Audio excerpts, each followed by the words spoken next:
First of all, your drivers live in a world that is surrounded by volatility. And so if you have good, stable leadership with empathy, you're going to find yourself with a good fleet of drivers.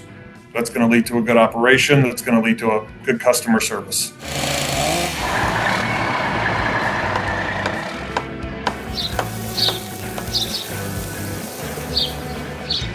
Good morning, everyone. It's another beautiful day in Melville, New York. I'm Mike Goodman, your host of Stockton Delivered, along with my co-host, Todd London. Hello, everybody. We have a wonderful guest today, Mike Benedict from J.B. Hunt. I'm very excited to hear from a guest who comes from the angle of one of the service providers, the trucking, the logistics. And we've historically had the products on. Very excited to hear more and learn more about the trucking side of things. So without further ado, Mike Benedict, good morning. Good morning. Thanks for having me. You got it. How you doing today? Doing great. A little rainy in the Northeast, but we're getting through it. Doing well. Cool. So why don't we just get started high level? Tell us a little about yourself, your background, how you got started in the trucking world, and where you're at now. Sure. Great. Yeah, thanks for the opportunity. So I grew up in Rochester, New York. Spent most of my summers working for my father's very small plumbing company. So in and out, cleaning drains, fixing faucets, unsnaking bathtubs. And when I wasn't doing that, I was working for my uncle's tool and die company, which was actually right down the street. So they'd swap me as labor, whatever way they wanted to push me in the summers. And so really kind of spent my life growing up either in the service industry, restaurant, or really working with tradesmen. And oftentimes inside warehouses, inside working with truck drivers. Did that until I was 18, graduated high school, and went on to Penn State University. I had no doubt in my mind I was going to be a police officer. That was what I was going in for.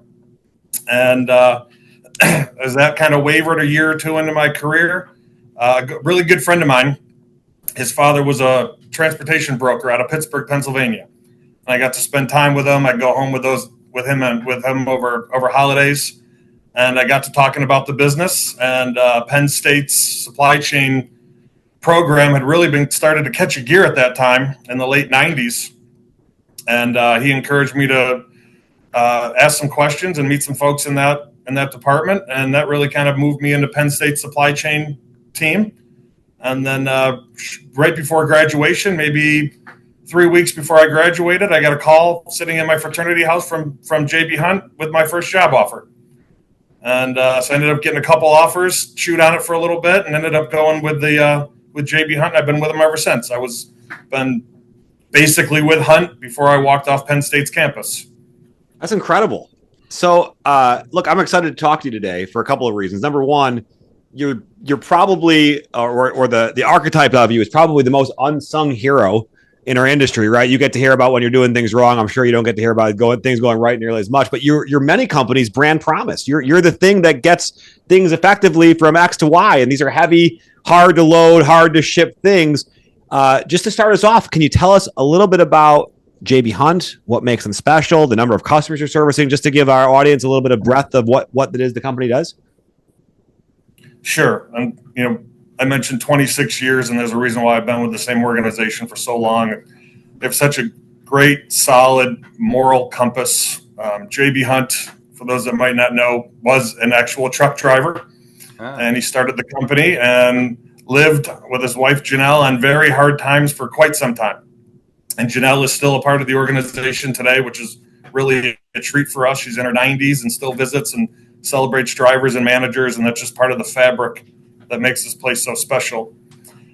All of our executives have spent time with Mr. Hunt. They grew up with J.B. Hunt, and they understand just how important it is to really take great care of the drivers, take great care of the managers, and just that moral fabric has made this a really fun place to be.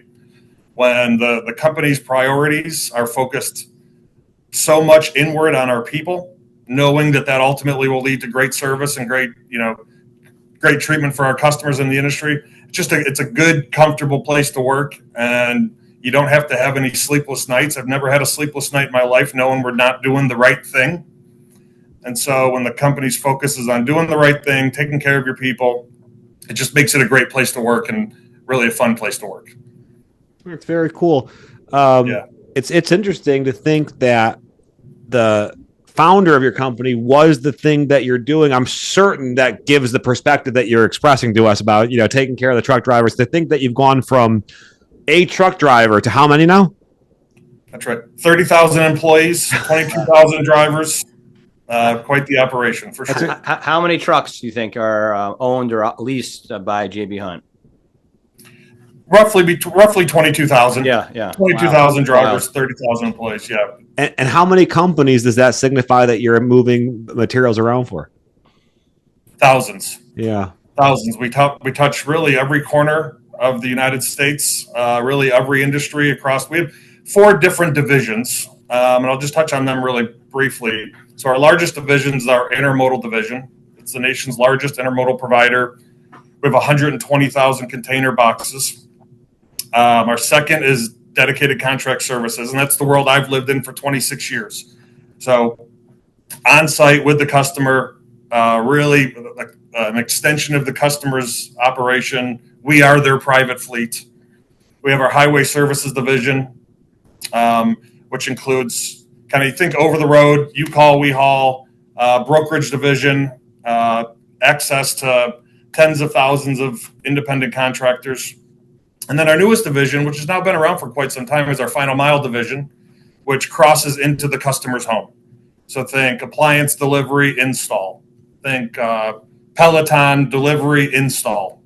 And so when you think about those 4 different divisions, they're really complementary to each other and can provide our customers really an end-to-end solution, which is kind of a trend we're seeing with our clients, where they really want speed, service, and more importantly than ever right now is visibility.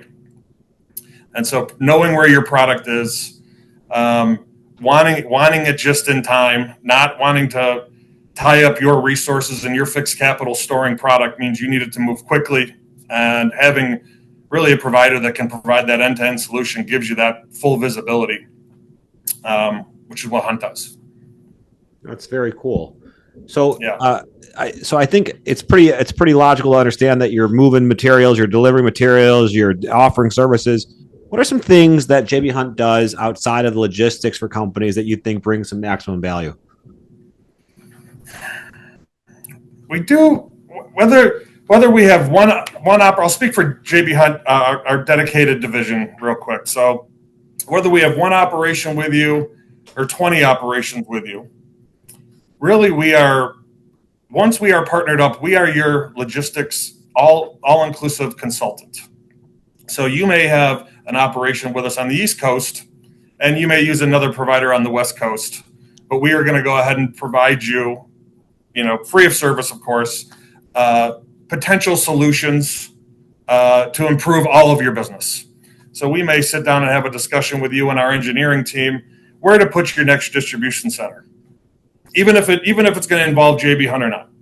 Where do you want your next distribution center? A lot of our customers, where they thrive and their customers depend on them most is during times of turmoil. So you think grocery, and you think weather events, you think holidays. Weather events are becoming more and more of a challenge for a lot of our customers, and a lot of our customers, that's when their customers really depend on them most, when there is some sort of catastrophic weather event. And so you think about planning with a customer that may have generators in stock. Well, how do you plan with that customer and work with that customer months or even years before those generators need to be deployed? So we do so it's your general transportation services. Certainly that's important. Safety, good on-time service, good communication, so on and so forth. But it's really contingency planning is where I spend a lot of my time working with my customers. So when when volatility presents itself, the solution's already in place to navigate that. So that's when customers need us the most. I find when times are stressful. Well, times are stressful when there's an external event that has disrupted their supply chain, disrupted their customer. And so do you have a plan in place? Do you have a contingency in place to help get them through that? And so that's where I spend a lot of my time, kind of whiteboarding what-if scenarios, making sure so when those events do come to fruition, because they will, we get our customers in and out of them as fast as possible. I can tell you from our perspective, recently, actually, JB Hunt, you guys were proactive in doing just data analysis, and you actually helped us with our own runs, I think to the tune of 7%, which if just for those listening, that's a big number when you think about optimizing efficiency.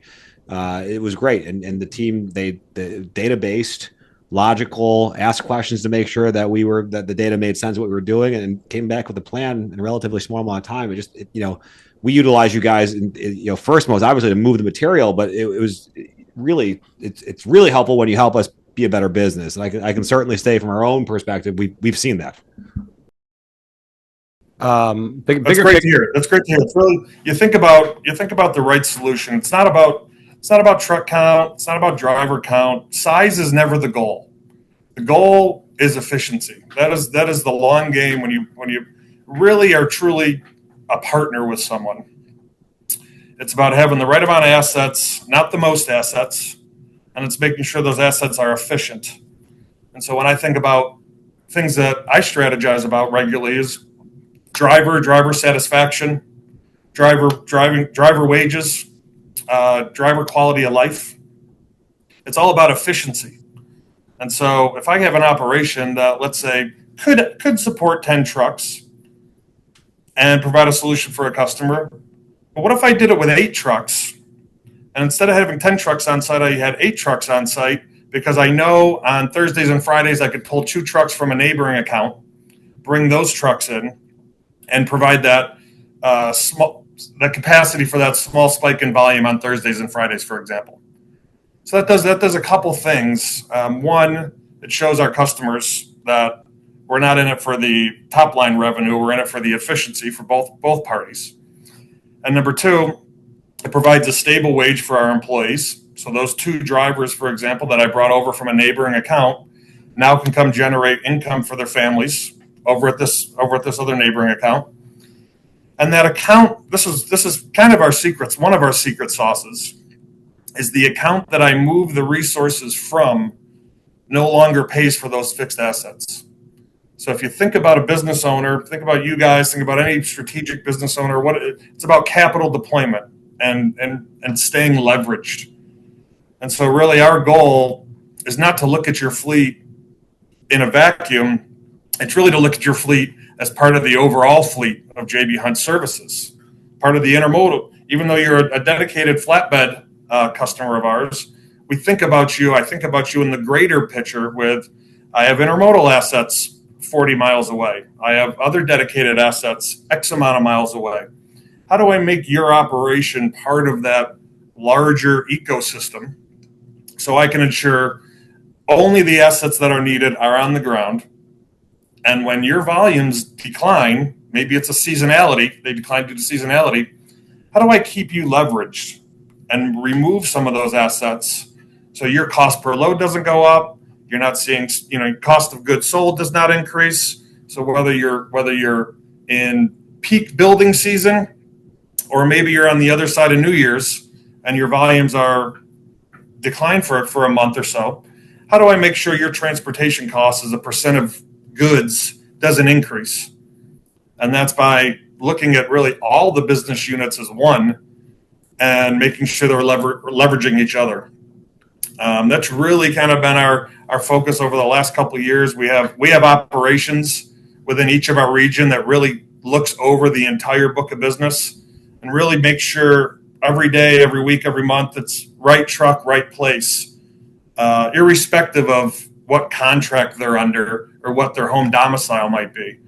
Because you have fixed costs, you want to get as much flow through your fixed costs, your warehouses as possible. And we really want you to understand that when it comes to your trucking operation, your trucking business, we don't want you to feel saddled with fixed costs.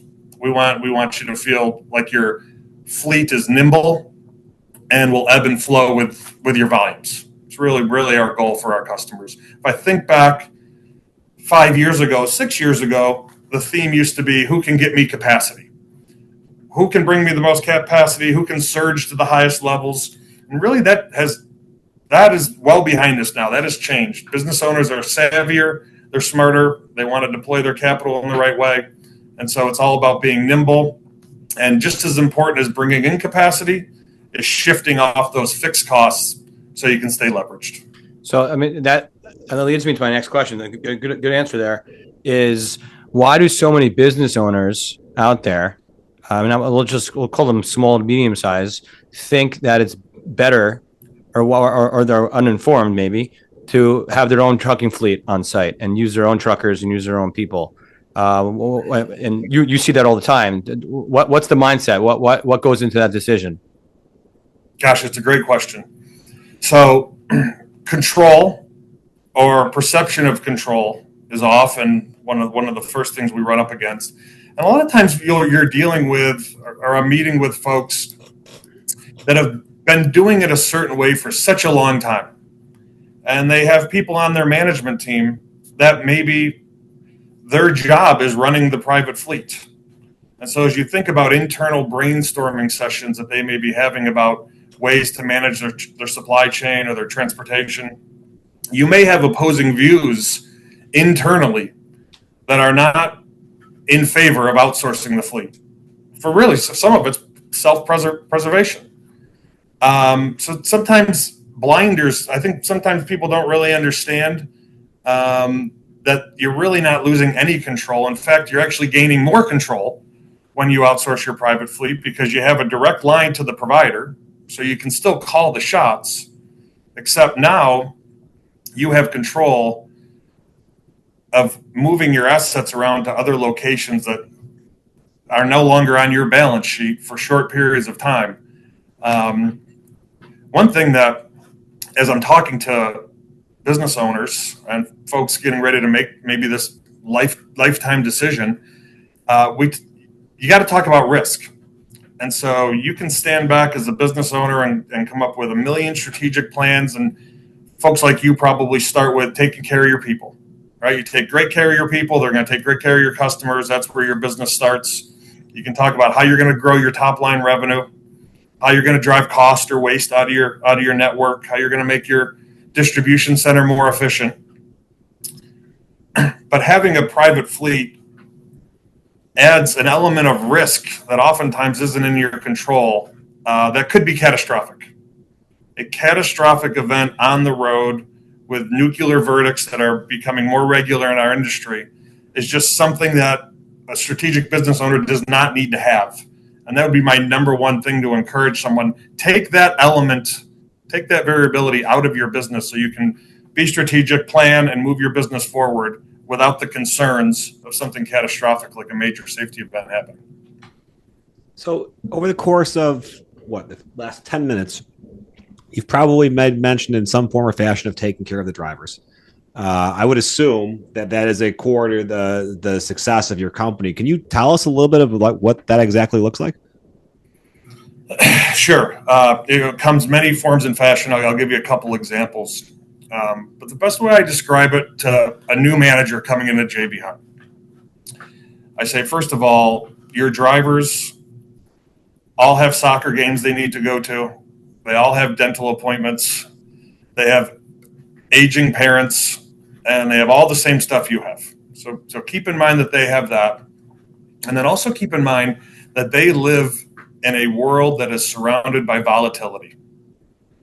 They don't generally live the day-to-day and similar hours that a manager in the office or a dispatcher would live, because there are so many different elements, from traffic patterns, mechanical, customer delays. All of these things are curveballs that a driver will be thrown at.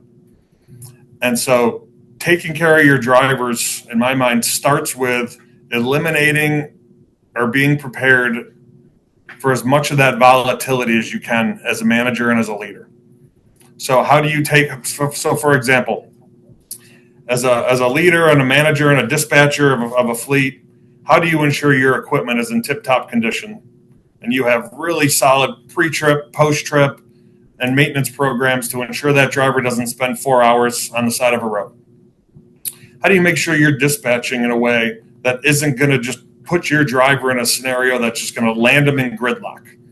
So if you're in New Jersey and you have shipments that are going to the New Jersey shore, well, on Friday in the Northeast, the roadways turn into gridlock. So how do you work with your customers and your receivers to maybe move some of those shipments to a different period of time so your driver isn't sitting in that gridlock? So taking care of your driver starts with setting their day up for success on really every level. An organized dispatch office and an organized operation means your driver is going to have the most likelihood to get home, to have dinner with their family, catch that soccer game, catch that graduation that's all taking place, and take pictures with your daughter who's getting ready to go to her first prom. Those are all things we need to think about inside the office to make sure our drivers get to do the same things that we get to do. And then really a unique approach, I don't know how unique it is, but an approach we have taken in the last couple of years is we've really gotten our arms around the entire family unit of the driver. So a driver that works for us, or any trucking company for that matter, that day is so impactful to so many more folks that don't work for the organization. Sons, daughters, mothers, grandparents, so on and so forth. So how do you include them into the conversation? How do you make sure they feel recognized? So for example, one unique program we do here is when it's your wedding anniversary, 2 weeks before that wedding anniversary, you're going to receive a bouquet of flowers from J.B. Hunt thanking your wife for being part of the J.B. Hunt family. Because we know that driver is going to come home likely multiple times, late, and maybe frustrated with the day that they just went through. To no fault of their own, to no fault of the company's. And we want to show that family and show those family members that we understand the sacrifices they're making, just like the driver's making, because they're a big part of the company, a big part of the organization. Just like Janelle Hunt is showing up at our driver celebration events, she's part of the J.B. Hunt family. Just like our customers are part of the J.B. Hunt family. Our ability to deliver successfully for you might be the ability for you to make it to a soccer game, or at least to go to a soccer game and not be on your cell phone checking on the status of a load during the first quarter. And so circling back to the driver conversation, because it is so important, setting them up for success is critical. Showing them and their families how important they are. And then really kind of the final piece where I spend a lot of strategy on is around our managers. And so, unfortunately, you cannot just go to the open market and say you want to hire excellent, safe, amazing drivers with good communication skills. You can hire drivers, but the other parts of that equation come because they have good leaders on site. So training our managers to have empathy, training them to run good operations, training them to take care of their good drivers will result in having good drivers. Good drivers know what good leadership looks like, and good drivers know what bad leadership looks like. And so if you have good, stable leadership with empathy, you're going to find yourself with a good fleet of drivers. That's going to lead to a good operation. That's going to lead to a good customer service. And so long answer, but it's probably the one I'm most passionate about. And I learned very early out of my career. I was fortunate. I landed at a 5-truck lumber operation in Buffalo, New York, when I was 22 years old, just graduating from Penn State. And it was me, it was the customer, 5 J.B. Hunt drivers, and that's it. And I was sitting back in a broom closet. And I didn't know really a fifth wheel from a day cab. But those drivers put their arms around me, and they saw that I was willing to go out and go on ride-alongs. They saw when they came back for their second load, I had the load strapped and tarped for them. And so as you kind of build that camaraderie between the office and the drivers, you start seeing respect on both ways. And once the drivers understand you have their back and vice versa, that's how you end up with a first-class trucking operation. That's a great answer. I mean, clearly you didn't just make it up and say the answer now. You've been doing it for 25, and the company's been doing it for a lot longer. It's very obvious. And it's funny. I would have thought, when you asked the question, how do you get good drivers? What do you do? Your answer would have been, well, we have this benefit and this special 401k plan and this thing, which I'm sure you have a lot of great benefits for the individual drivers. But your answer was, we built a business around how to make their jobs better and how to make their lives more convenient or as convenient as possible. And that's a very different answer that I would have expected, and a very unique way of approaching your business. Can I just double down on that for a second? Yeah. So your answer of taking care of the employee was so mired in specificity and wrapped in understanding and empathy. And we talk about this. This is a common theme on many of our podcasts about people first, and we take care of our people. Your answer comes across so authentic, right? Like such a deep understanding of what matters to this person. And I would just assume that any manager coming to JB Hunt that hears this about, your son does have a soccer game and there is a prom, and you turn this into a human event, it's hard not to believe that doesn't work. So kudos. I mean, that's not a boilerplate answer that we typically get. That's a real understanding of what makes the business tick. Kudos to you and your company. The JB Hunt has built a system around a company around its people, right? And they've really thought about how do we make sure our people enjoy it, not just how do we give them something cool, because that's a lot. That's a lot of the answers usually here. I like JB Hunt more after that than I did before. I already liked him. Yeah, it really is. And that's also the answer of why business owners, don't outsource. The answer to why they don't outsource. Yeah, why they want to do it internally is they don't know this. They don't think like this. It's obvious. You're a trucking company. You thought about how do we become the best trucking company, among other things. And this is part of the answer, and it really is the ethos. You could tell of the company. Right. Yeah. Thanks. I'd love to tell a customer that runs a good business that you are an expert at X business. If you want to take even better care of your drivers, let someone who spends our nights and strategy sessions thinking about how we're going to take better care of our drivers take care of your drivers. They will still be your drivers. They will still be here on site. They'll still be at the company picnic. They'll still be at the barbecue in the parking lot, and they'll still be at the Six Flag event we have in the summertime. And you'll be able to talk about their kids and their families just like you've always done.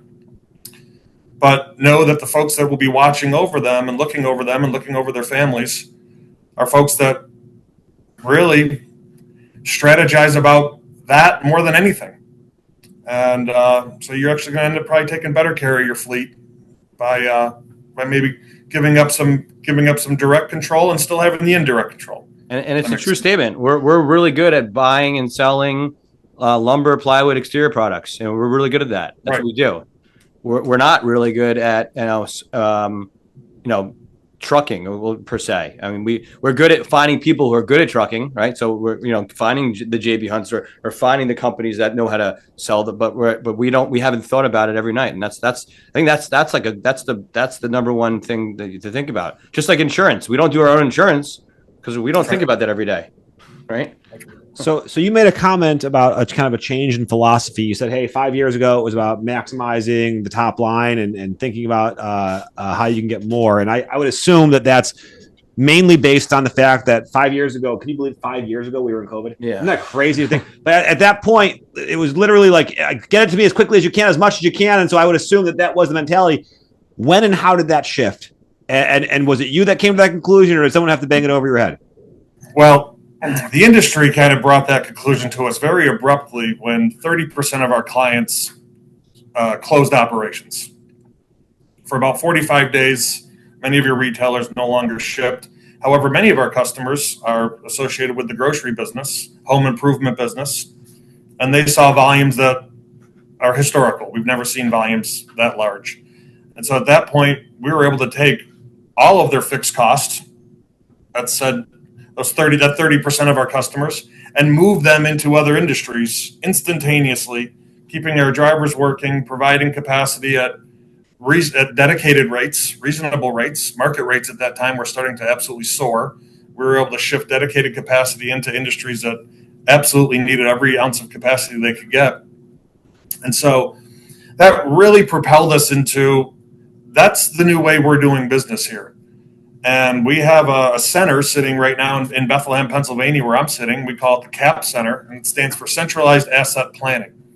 And so I have a team of individuals here that are looking at orders as we speak, dropping in the system from all of our clients. And as these orders drop, they are analyzing real time how many orders dropped, how many trucks they have sitting at the domicile, and how many trucks they need. And so before that account manager, before your on-site account manager really even knows if they need trucks or need to find work for their drivers, someone in a centralized location is already calling the ball and already moving the chess pieces. And what that's allowing a lot of cool things to happen. So one, it's allowing our on-site management team to focus on operations. They don't have to go hide themselves in their office for 4 hours, begging for trucks, begging for work for their drivers the next day. They continue to chat with your sales team to try and grab some last-minute orders, get some last things done on your behalf.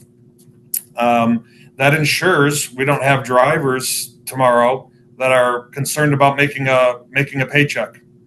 Their bills don't change. We have to ensure their wages don't change.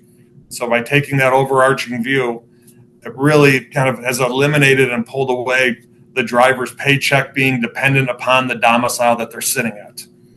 Really, their paycheck is going to be dependent upon, the 105 different customers we have here in the region and that freight volume.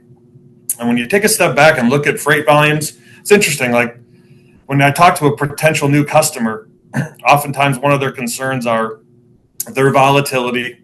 Do we understand their surge needs? And when you take one industry, you take the retail business, and you look at when they surge, historically, they surge during fall peak.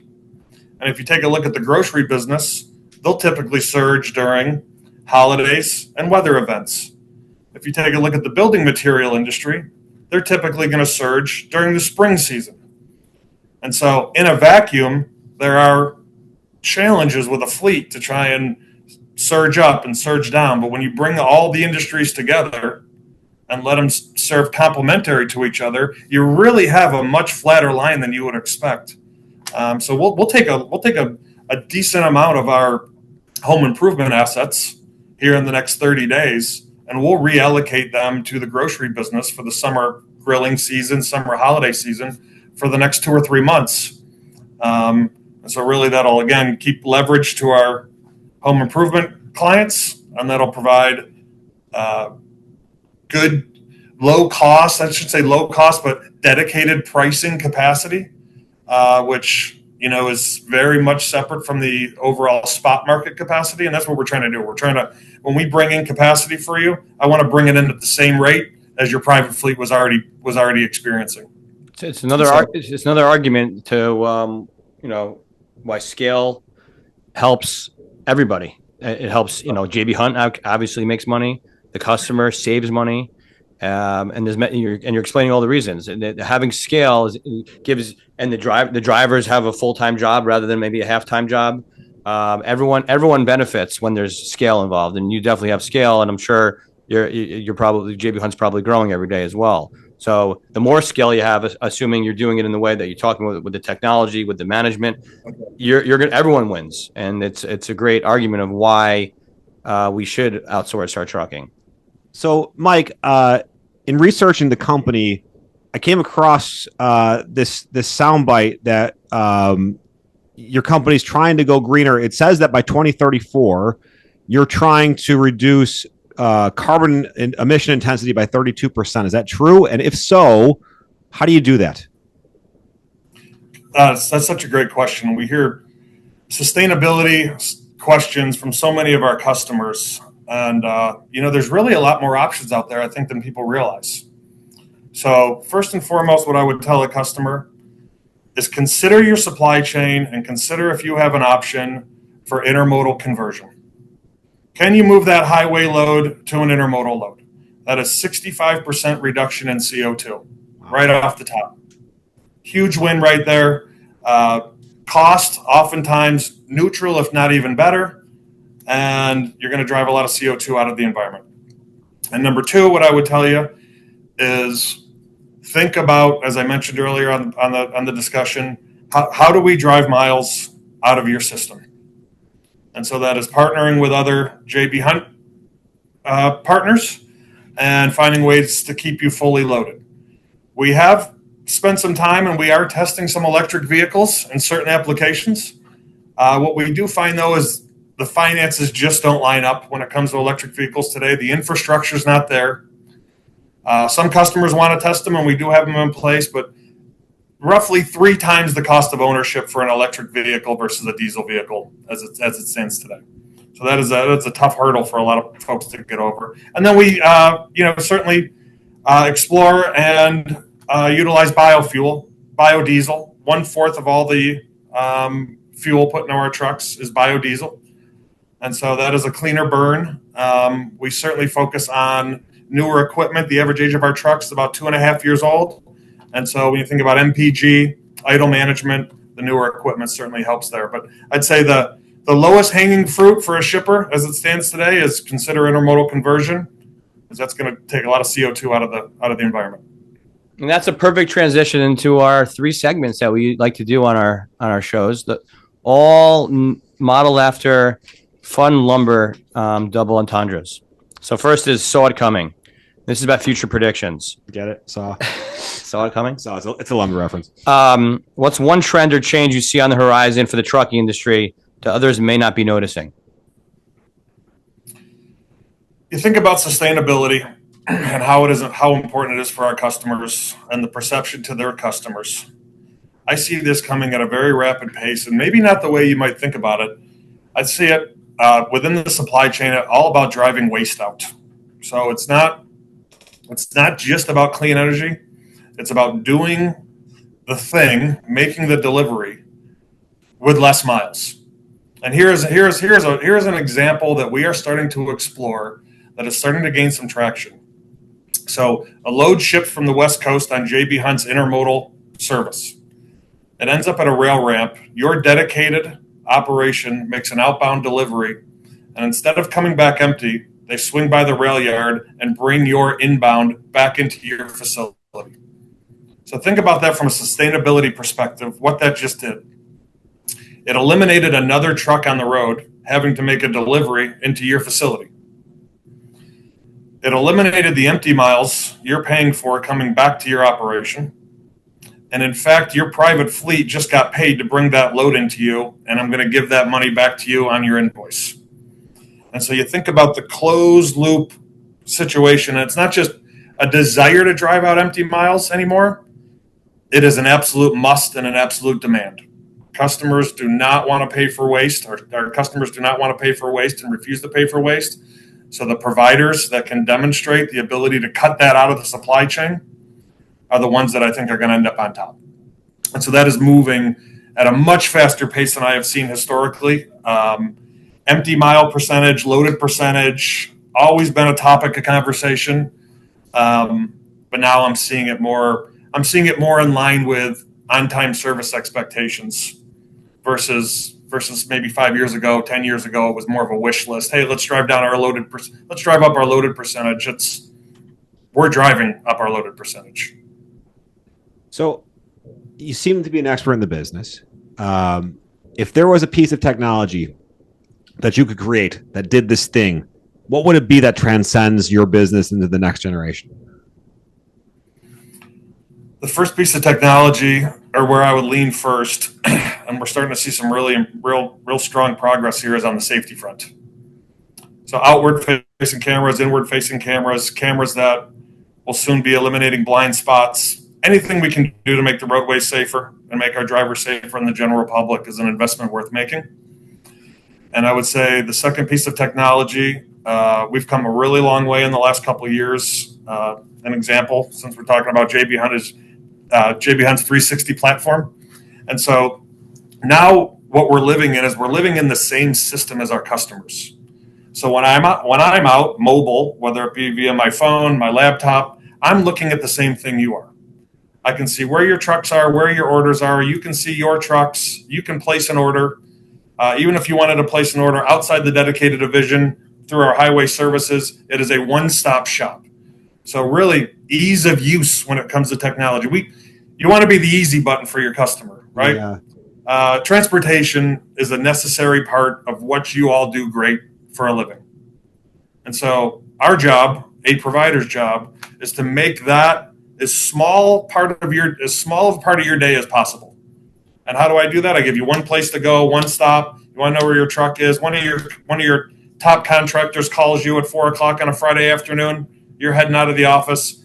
I want you to be able to tell them where that truck is within 30 seconds. And so technology around safety, and I'd say ease of doing business / customer visibility is just critical. It's great. Next segment is called Material Moments. Material. It's about a personal story. So can you share a memorable moment or story from your career in logistics or trucking that really shaped your perspective?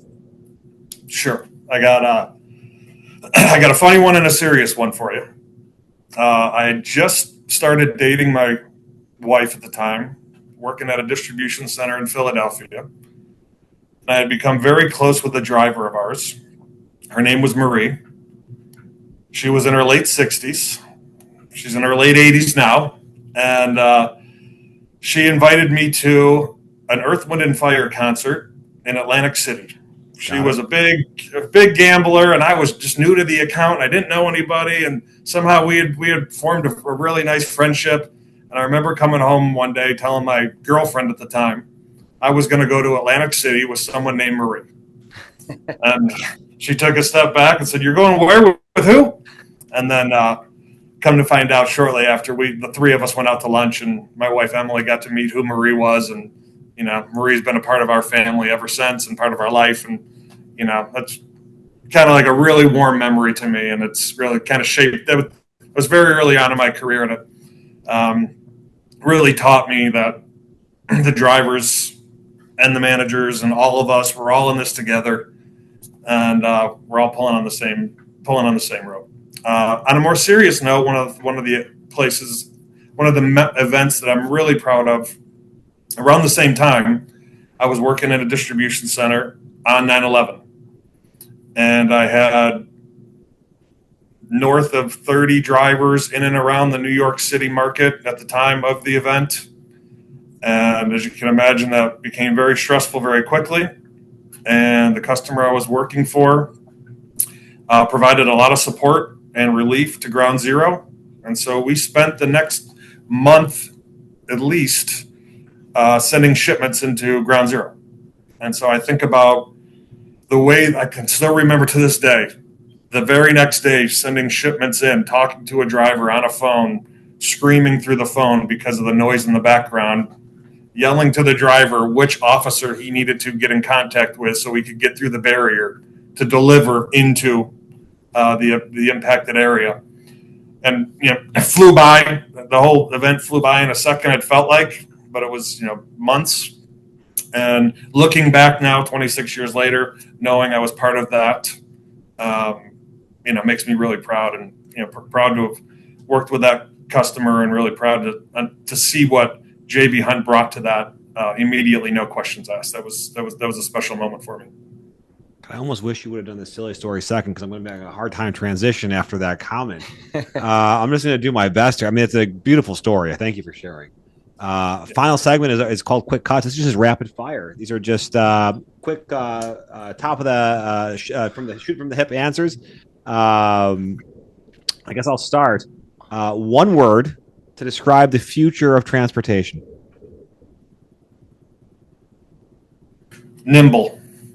Favorite trucking route or state to travel through?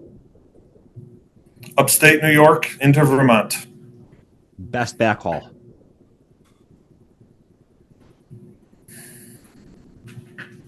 Coca-Cola. Best trucking equipment? A Moffett. Why? I just think they're cool. Yeah, same. They're really cool to see, and then when you go on a ride along and see what the driver does when he pulls up or she pulls up to a residential area, maybe it's in South Philly, or maybe it's in Manhattan, or maybe it's in Queens, and watching that driver navigate 2x4s and a Moffett is pretty special.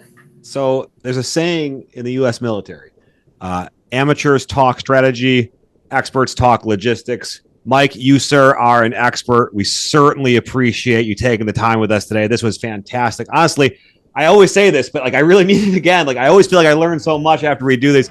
Can't thank you enough for your time. I'm sure our listeners are going to gain a lot from this as well. Well, thanks for having me. Thank you for the business. It's been a pleasure talking to you guys.